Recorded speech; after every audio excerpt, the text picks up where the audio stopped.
What up? This is DJ Envy, flipping NJ.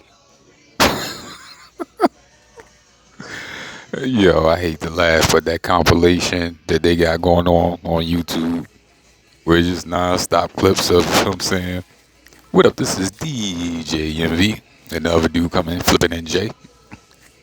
Yo, I'm laughing at the, I'm laughing at that clip, but it's definitely not a funny situation. They done ran up in iHeart. I never thought I'd be around. I've been listening to the Breakfast Club since day one, really. And even DJ Envy, I used to get his mixtapes back in the day from the bootleg man.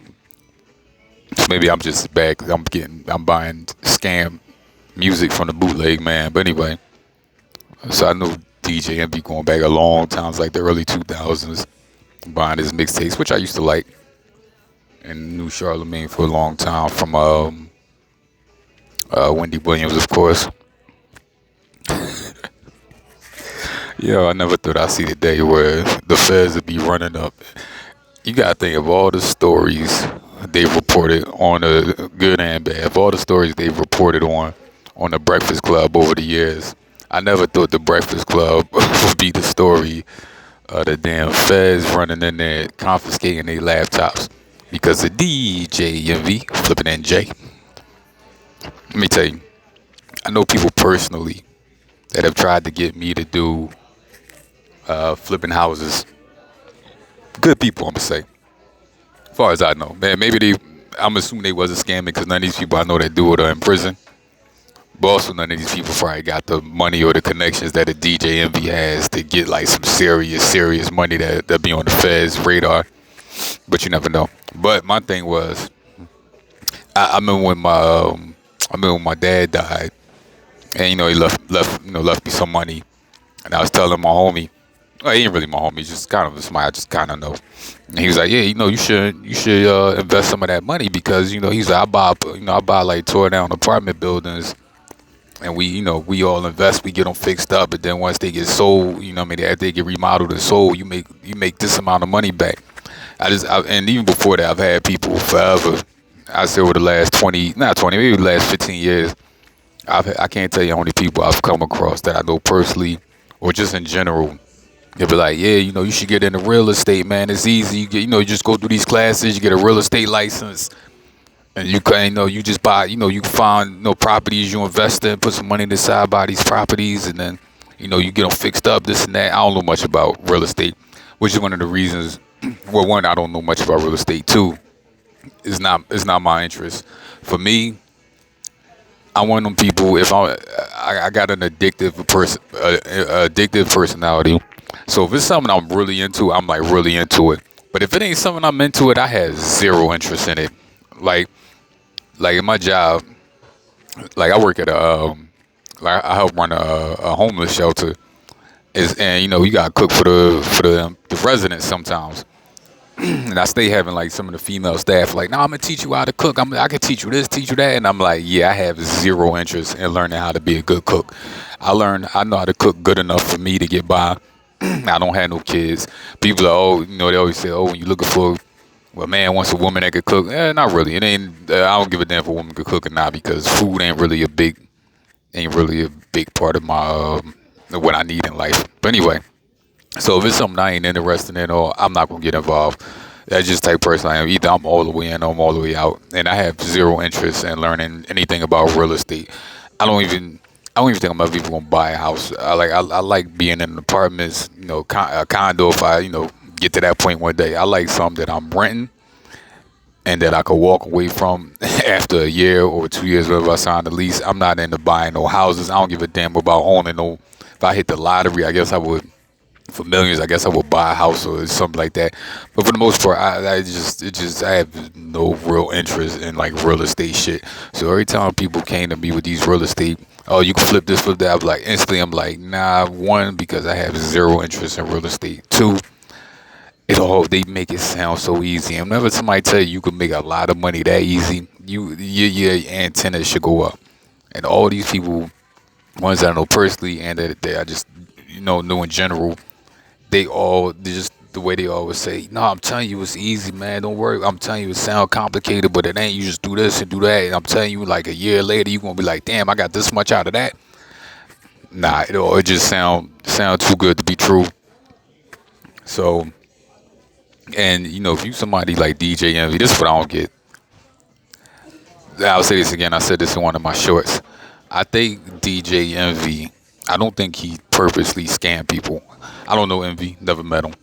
But I just going off the vibe I've got from following him all these years. He just don't seem like the type of person that would scam, or seem like the type of person that would need to scam. I'm sure DJ Envy made a lot of money doing music and make a lot of money with the Breakfast Club. But the thing about that is, you know, you can make a lot of money and still want more. So I think DJ Envy got involved with this dude. Now his first thing should have been, well, damn, this dude already went to prison for his partner Flippin' and Jay went to prison for a credit card scamming or something. So that should be your first red flag. And then I see now where he said on Mano podcast, I think that was like a year or two ago. He said on Mano podcast that Flippin' and Jay dude learned he learned how real estate in prison. So first of all, somebody tell you they learned something in prison. I'm not knocking the prison system or anybody that been in prison, but somebody tell you they learned something in prison and it's a business like real estate that's known for having scammers. That should be your first thing. So I think DJ Envy, I think he saw the money play. I don't think he thought it was scamming. I think he thought it was a legit thing he could make money out of. But I do think at a certain point, DJ Envy realized, oh, this dude's scamming, because he even scamming me. And I think DJ Envy tried to like walk away from it quietly and just hope it disappeared. And the thing that came of it, he wouldn't be part of it. And he was wrong, because you got a million videos out there. You brought him on the Breakfast Club, one of the biggest radio platforms, one of the biggest YouTube internet platforms, probably in the world, definitely in America. And you in the biggest city, most popular city, the biggest commerce city in the world, New York. You working out in New York, so somebody in his position, I think he was getting money, and then he found a way. Well, sometimes if you get a million, now you want 2 million. He found a way to get even more money, and then especially in the social media era, even I think a lot of people think social media only influences, the youngins, people, 25, 15 to 25, 15 to 30. DJ Envy pushing 50, but still, even with social media, even with the OGs, you get into it, and these rich people, they see other rich people that's making even more money than them. Like, all right, yeah, I got 3 million in the bank, but damn, look how this dude living. He probably got like 13 million in the bank. I got to get up there. You start comparing yourself. You start going out of pocket, doing things out of your character to get to that bag, because you so pressed to be. Well, I gotta be up there where they at. Even though I'm already good where I'm at, and I think Envy got in it. He probably knew it might have was. I think Envy probably knew from the gate it might be a little suspect, but he was like, I'm gonna give it a shot, and he probably started making some money, or thought he was gonna start making some money, and just kept running with it. But I do believe at a certain point he realized, nah, something is scamming. Either it was when he realized he wasn't getting his money back certain times, or he was hearing stories of other people saying, yo, what's up with your man? I ain't get my money back. And I think Envy tried to skate away quietly, like, shh, I'm just going back out and pretend I was never involved. But you can't do that. It's too many receipts online. It's too many people coming out with their stories. So either way, you guilty, because you co-signed this guy. You brought him on your large platform. So even though he may get 10, Flippin' and J dude may get 10 years in prison, but you gonna get something too. And my guess is, from what I'm hearing, they saying Envy is working with the feds allegedly. Who knows? Which I wouldn't doubt. And probably gonna do whatever he can to get the least amount of punishment he can. But DJ Envy, to me, don't strike me as a dude that's fit for prison. So he gonna do whatever he can to either avoid prison totally or get the least amount of time in prison that he feel like he can get. But I'm telling you, what's really gonna kill Envy, what's going, as Rick Ross would say, DJ Envious. I'm telling you, what's really gonna kill Envy. All that money he gonna have to pay on lawyers. If the civil lawsuit, that's what's really gonna kill him. When them civil lawsuits come, and they start saying, you gotta pay this, you gotta pay this, you gotta pay this back, you gotta pay this. We freezing your when they freeze the bank accounts. One thing I do know about DJ Envy is this dude is obsessed with money. You could tell he one of them dudes where money is like I've never been that person, but I love to have a lot of money, of course. We all need money to get by, of course. But I've never been somebody that's run by having a lot of money. But you could tell DJ Envy one of them dudes where money is like really the top of his list of stuff. Probably like right below his wife and kids is I gotta have money, money, money, money, money. And man, when they start freezing his accounts, when they start, he see how much he paying for lawyers. When he see all these fines and penalties, they gonna try to make him pay back, and he realize he probably gonna have to file for bankruptcy. He probably gonna try to if he's smart, he probably already months ago before even this came, he probably started moving some of his money around to other accounts, maybe offshore accounts, or taking a lot of money out, keeping it in cash, stuff that they can't necessarily get to. But that's what's gonna kill Envy. That losing all that money he gonna lose, or the money that Caesar probably done got out of him, the money he's spending on lawyers, them civil lawsuits people gonna hit him with, the fees and penalties that the FBI gonna hit him with. Lord Jesus Christ, that's what's gonna kill him. And I remember he talked about he was attempted suicide. I think like he said like 2013 or something. That's what's really gonna kill him when he realized he got to give so much of that money he done made in his life back.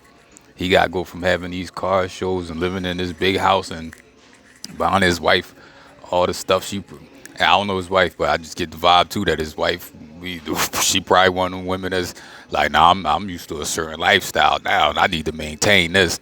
He got to take his kids out of their private school. He got to move out of that nice suburb mansion he probably living in Jersey and move to some regular ass apartment in Queens. Lesson learned, boys and girls.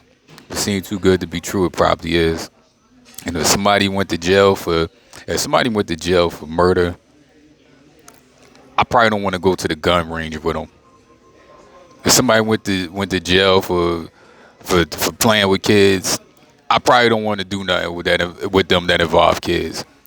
If somebody went to jail for stealing cars, I'm probably not gonna ride around in a car with them. So the fact that this dude went to jail for the fact that this dude went to prison for credit card scamming, and then you got involved in a business that's like in the same lane, real estate scamming, and he learned it in prison. How dumb can you be? But that's that greed. That's that money. That's that, I got to get this money. I got to get this money. I'll take the chance. I'll take the risk. And man, I know DJ Envy is kicking himself. And that compilation they got going and he can't even erase all this stuff because with the way YouTube work and and IG and all this stuff and Facebook. Even if you take it down, you can never take down everything that everybody else, especially when you famous. You can't take down where everybody else done took clips and copied it and sharing it.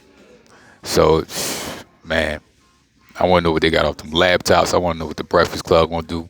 I want to know if iHeart gonna get sued. I want to know. I wonder if that's part of the reason why Angela Yee left, because I heard her boyfriend or something in Detroit got involved with it as well and lost some money. So I wonder if that was part of why she left. Maybe she knew the writing was on the wall. Like, nah, this thing about to crumble. So we'll see. Leave a comment, leave a message. You ever been scammed before? I don't know if I've ever been scammed. I'm sure I have. Not like on some big time scamming, but there's a million scams out here. 3-car Molly. You walk down the streets in New York, you see dudes playing 3-car. Even in Philly, you see dudes playing that 3-car Molly, and that's definitely a scam. But yeah, leave a comment, leave a message. Let me know what you think. What you think gonna happen to Envy? Think he gonna make it out? DJ Envious. Damn. Stay focused out here. Your boy O Scruggs. Peace.